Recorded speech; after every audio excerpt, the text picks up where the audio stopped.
Pierre Péchou, bienvenue à ce micro. Bonjour Oscar. Je rappelle que vous êtes pasteur, conférencier.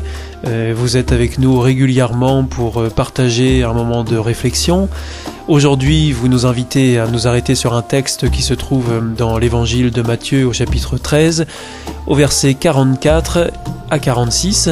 Et il s'agit de deux paraboles, celle du trésor caché et de la perle. Est-ce que vous voulez bien les lire pour nous, Pierre ? Voici à quoi le règne des cieux est semblable. Un trésor caché dans un champ. L'homme qui l'a trouvé le cache et, dans sa joie, il va vendre tout ce qu'il a pour acheter ce champ-là. Ça, c'était la première parabole du trésor caché, la seconde sur la perle.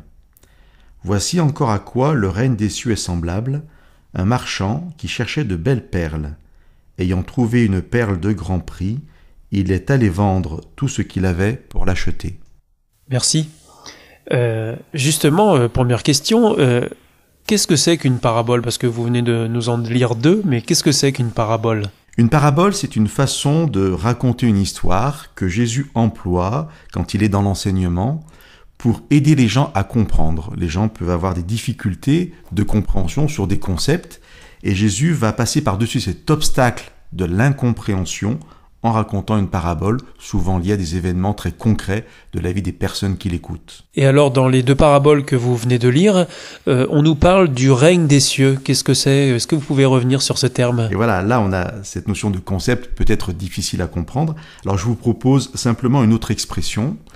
Règne des cieux, royaume des cieux. Moi je vous propose de parler de la présence de Dieu.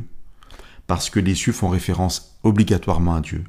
Donc Jésus veut interpeller ses auditeurs sur ce que peut être la présence de Dieu dans ma vie, dans mon présent.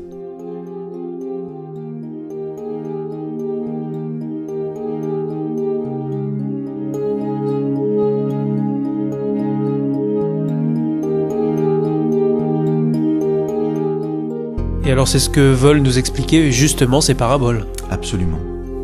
La première est la parabole du trésor caché. Nous venons de la lire et un homme qui ne cherche pas forcément mais qui va trouver un trésor. Et le texte nous dit, et j'invite les auditeurs à être très attentifs à cela, que dans sa joie, il va vendre tout ce qu'il a. Je vais vous faire une confidence. La première fois que j'ai partagé ce texte, c'était dans le cadre d'une bénédiction de mariage et donc je m'adressais particulièrement à de jeunes personnes. La joie de l'homme n'est pas la joie de posséder le trésor. C'est la joie de savoir que le trésor existe. En effet, le texte nous dit bien que dans sa joie, il va acheter le champ. Et pour cela, il va vendre tout ce qu'il a. Et c'est intéressant pour nous de se dire que ma joie n'est pas de posséder quelque chose forcément, mais de savoir que la chose existe.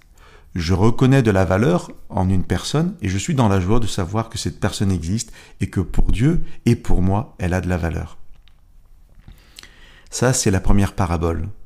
Dans la seconde parabole, nous avons un marchand qui lui cherche. Il cherche plusieurs perles. Il veut s'enrichir.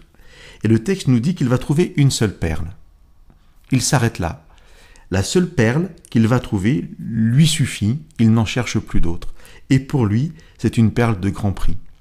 C'est intéressant de faire une petite différence entre ces deux paraboles. Qui, au préalable, nous semblent très semblables, très proches. Absolument, et je finirai en parlant de ces ressemblances.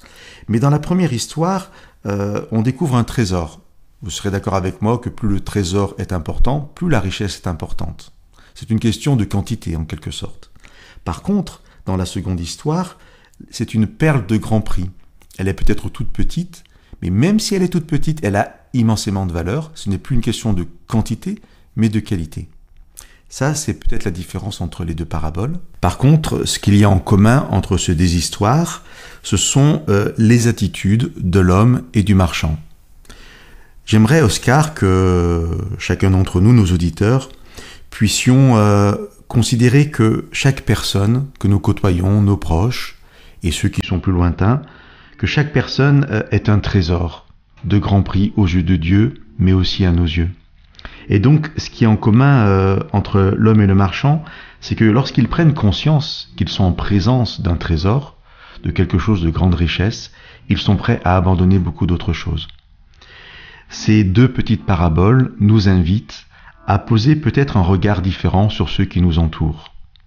Chaque personne qui est aimée de Dieu est un trésor aux yeux de Dieu, mais aussi à nos yeux.